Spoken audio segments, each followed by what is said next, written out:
When you're a competitive athlete, you learn very quickly how strong you are or how energetic you are, all of those things. But it could very well be that there's a lot of people who have an equally as good a body as you have, that performs just as well, that is as muscular, let's say in bodybuilding, has exactly the same kind of proportions and all of those things. So the question really is what puts you over the top? It is the mind that really creates the body. It's the mind that makes you really work out the 4 or 5 hours a day. It is the mind that visualizes of what the body ought to look like as the finished product.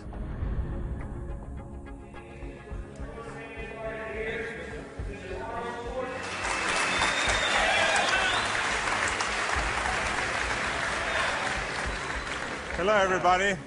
For the last 2 years, I've been doing exhibitions like this all over California in various institutions and prisons and hospitals and so on. And I've been having a great time, and it's a very satisfying thing for me to do, to spend one day every month to come to one of those places and to help the guys with their training and so on. When I used to do seminars on how to become a champion, I would always ask people, why do you want to be a champion?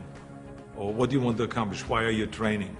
And they will, if a guy will get up and he will say, well, I want to train because I think that if I get muscular and I feel like I'm getting the kind of definition, then I maybe can enter a bodybuilding competition. I said, sit down. I said, if you think this way, you're going to be a loser. You're never going to make it because there's no maybe. You got to get up and say, I want to be a champion. And I do whatever it takes. The amount of hours it takes, the posing, the this, the that, the visualization, looking at training footage, looking at motivational books, reading this, reading, whatever it takes, I would do. That's the answer I want to hear from you. You can detect right away those that are going to be shaky and that will fall behind and they will not go all the way, and those that are very hungry. And that hunger you have to develop because you have to create a goal for yourself, whatever that may be, a short-term goal and a long-term goal, and you got to go after that. And if you do not see it, and if you do not believe it, who else will? The body is very important, but the mind is more important than the body. You have to visualize what that body ought to look like in order to make it win, because that's what creates then the will that you need to go to the gym every day. The will that makes you go into the 4 reps, the will that makes you go beyond when you do your 500-pound reps in the squats and you can't do another rep and your body is shaking. It's the will that makes you go one more time down and struggle up one more time. And so it's all of this, so the mental aspect that motivates you and that makes the difference between you being in the gym full of joy and looking forward to doing that extra rep and looking forward to doing those extra 100 reps in the sit-ups and working past the pain barriers. That all is the mind. That's not the body. So this is why I think the body is very important, but the mind is more important than the body. So you got to go to the gym and feel like every rep that you do is getting you one step closer to that goal, to make that vision that you have turn into reality. And that's why when you look at pumping iron, for instance, you can see that we always had great joy in the gymnasium.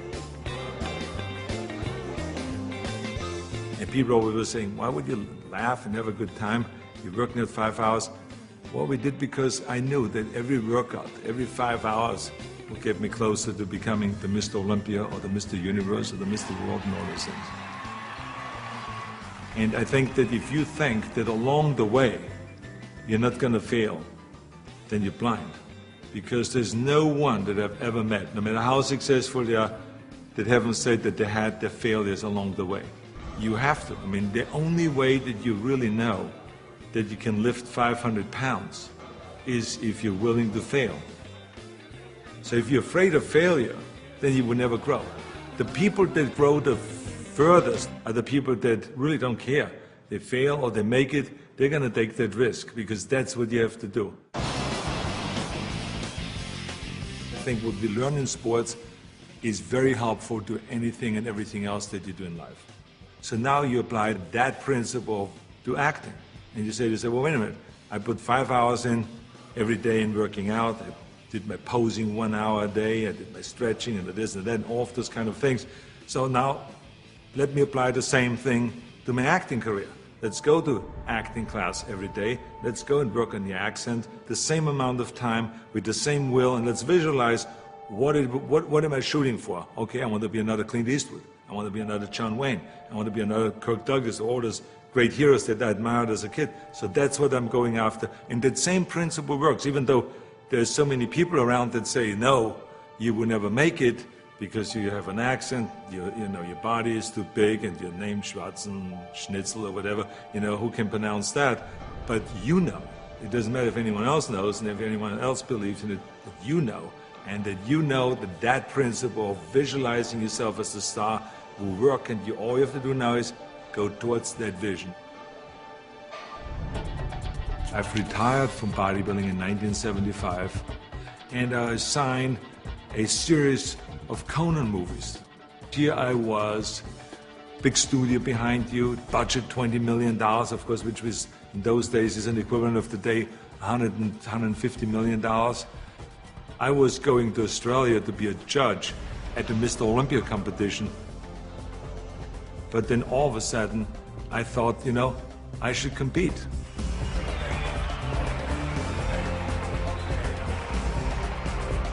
I think the competitors felt very disappointed. So they felt kind of, why would I do that? Why would I take that trophy away from them when I have everything else on the plate? And so I think there was disappointment there. And, you know, I just felt, well, that's something that I need to do. I felt very strongly about it, and so I competed. So now you apply that principle in my political career. This historic election has come about because there's a tremendous disconnect between the people of California and the leaders of California. I'm running for governor to lead a movement for change. I want to be the people's governor. I will work honestly, without fear or favor, to do what is right for all Californians. Join Arnold and let's bring California back. People see me as a big action hero on the screen, and they expect the same kind of bigger-than-life action in reality. That's why in my political career, people always say to me, well, but this is politically risky to go and start, for instance, talking about prison reform. People don't want to go and even talk about that. So I say, well, I said, yeah, maybe it's politically risky, but in the meantime, we have 172,000 prisoners in facilities that are built for 100,000, and something is going to break, and something is going to happen. I want to fix it. I feel very strong that I can bring people together. I feel very strong that I could unite Democrats and Republicans, you know, all of those things. And I knew exactly what needed to be done to turn the economy around, to bring jobs back, to bring businesses back, to reform, you know, workers' compensation, and to do all of those things. I knew there's certain things that we have to do to turn the economy around and to make people in California feel like that this is, in fact, a golden state. And true enough, after I have announced, and after I ran, and after I won, you know, all of the things that I've planned became a reality. I always use bodybuilding as an example for a lot of things that I do. If it is talking about the budget, if it's talking about the environment, if it's talking about prison reform, somehow I always get in my experience of what I've learned in bodybuilding and then somehow tie it in of what I'm doing today. I have learned a tremendous amount, and every day still is a learning experience.